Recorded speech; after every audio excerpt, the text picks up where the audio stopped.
Hi, I'm Dr. Boyce Watkins from Your Black World, and I'm here with Nomalanga Mhlauli-Moses, who you have probably seen from HealthyBlackWoman.com, as well as the rest of the Your Black World network, and she is the former Mrs. Botswana, and just such an amazing person. It's kind of hard to define her in the space of less than 20 paragraphs of just sheer greatness. And so I want to, first of all, before we get to the topic, I want to ask Nomalanga, how are you doing today?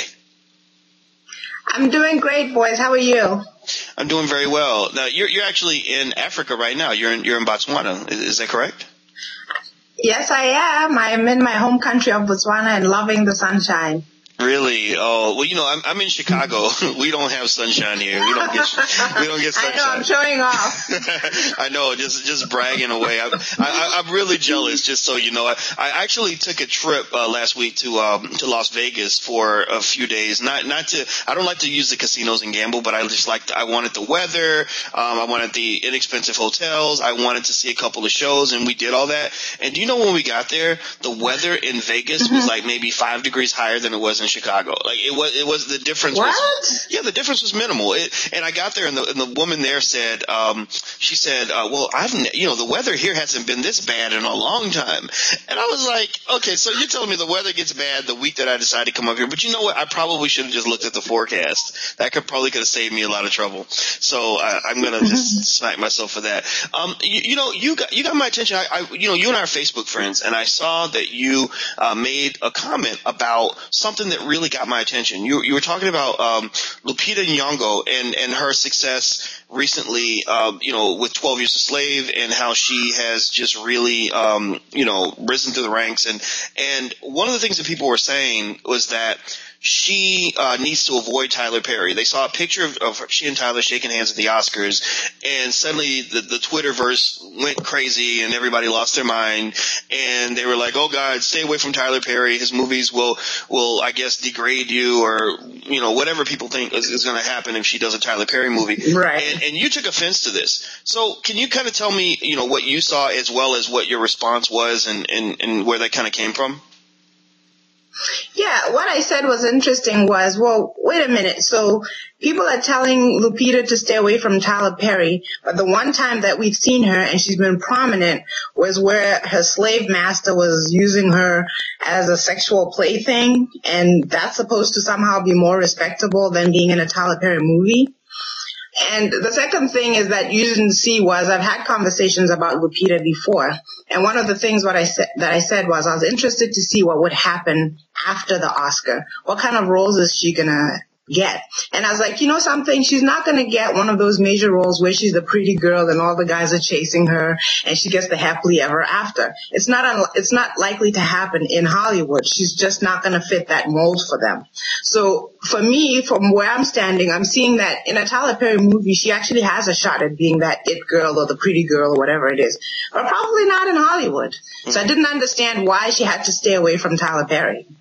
Interesting. Well, in Tyler Perry's defense, I can't imagine a scenario where he would take someone as amazing as Lupita and put her in a role that is degrading. If you look at Tyler's record, say what you want about, the quality of the films. I've only talked to him one time, and the first thing he said was, look, I didn't go to film school, so I don't know all the, the stuff people learn in school. I just learned as I went along, and I respect him for that. Right. But one thing I'll say is that despite what you think about the quality of the production and the quality of the stories, that if Tyler had Lupita cast in a role, he wouldn't put her in a role that would degrade her, especially not the way Hollywood would. Because if you really look at kind of the track record, you see that black actors and actresses tend to get those Best Actor awards, etc., when they play roles that are stereotypical. You saw where Denzel, Denzel got his Best Actor award when he was in Training Day,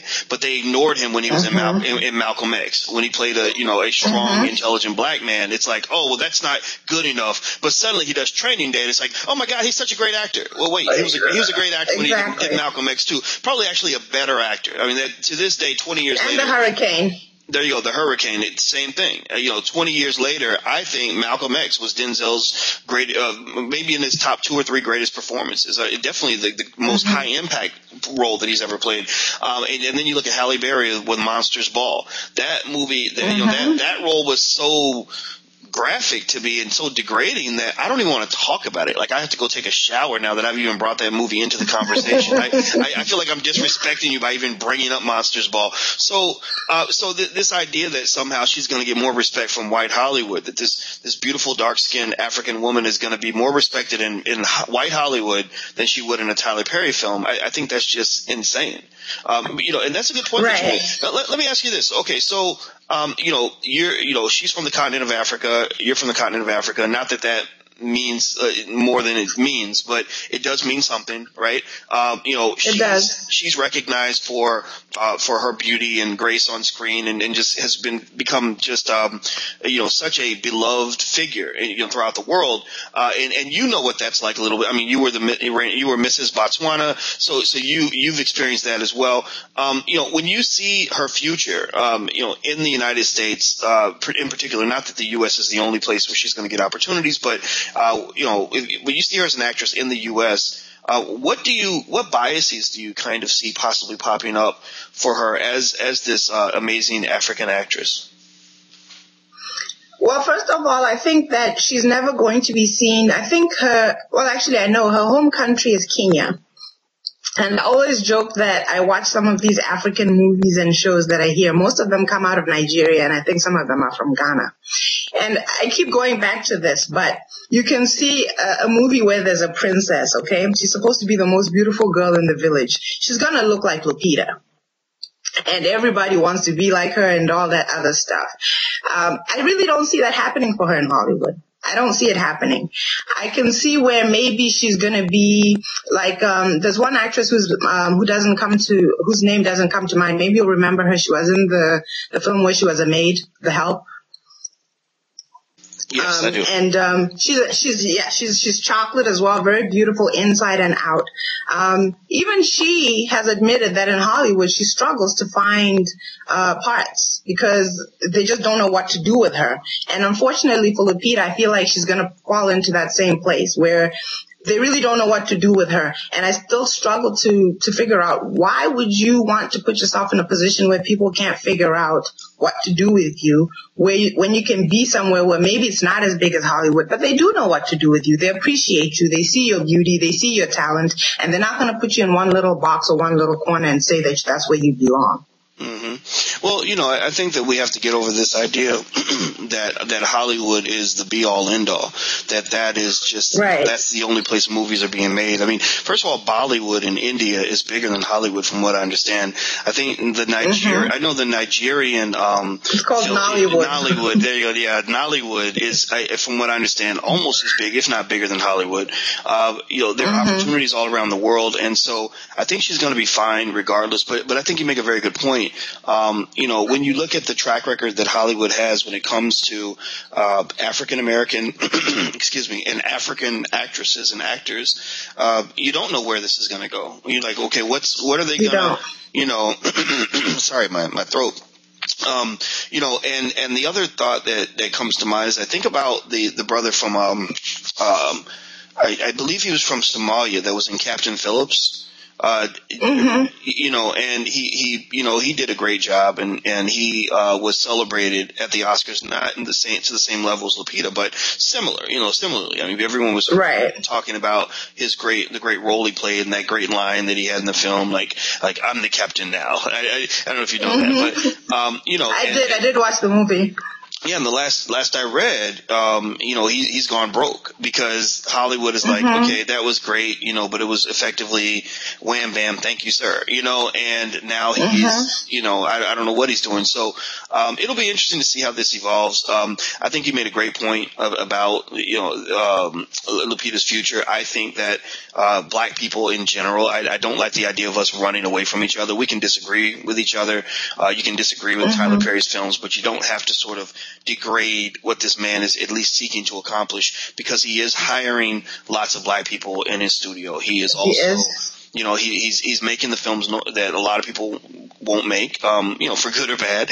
He's hiring the actors and actresses that are celebrated in our community, but are ignored, more broadly, right? He seems to have, right. in fact, I got this impression when I got a chance to tour a studio, and it was a great privilege because, from what I understand, they don't just let anybody in. And I noticed that there was so much imagery in the studio that just showed me that this man has a tremendous amount of respect for old school African American, particularly African American, but really globally black actors and actresses. I mean, just, he had these images. He had this old image of Della Reese from 50 years ago, wow. where she was looking every bit as good as Halle Berry looks today.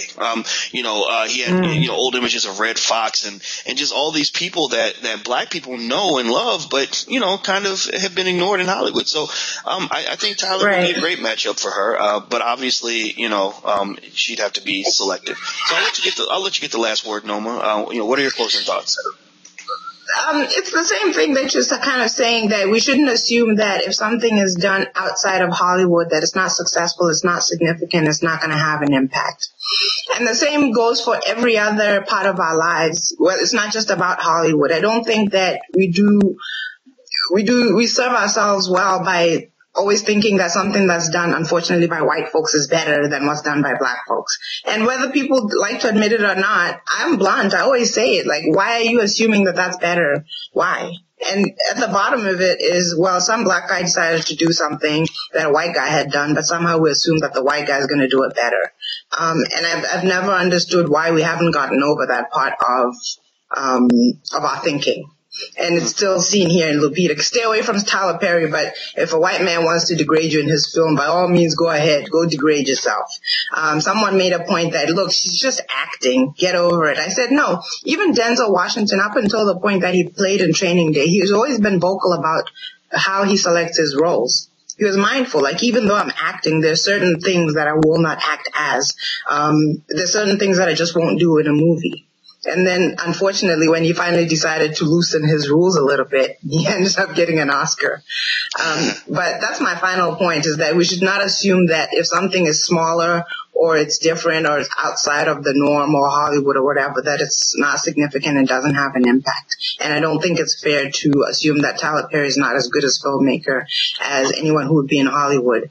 He's at stage number one, where Hollywood's been there for years and years and years. Somewhere down the line, he'll get there. Or if not him, the person who takes on after him will get there.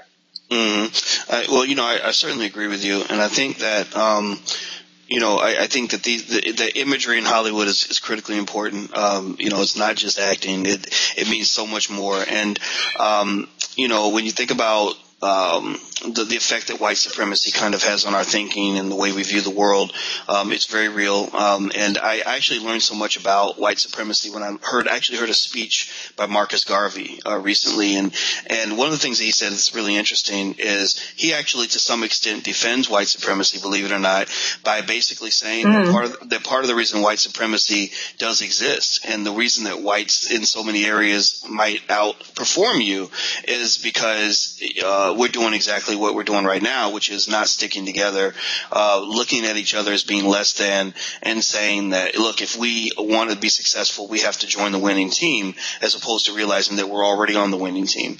And so, speaking of winning teams, you and I have been on the same team for, 2.5, 3 years now, and it's been a complete blessing. So thank you so much for your time, Nomalanga. I really appreciate it.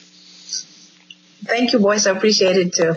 Yes, and thank you all for checking us out at yourblackworld.net. And until we meet again, please stay strong, be blessed, and be educated. We are gone. Peace.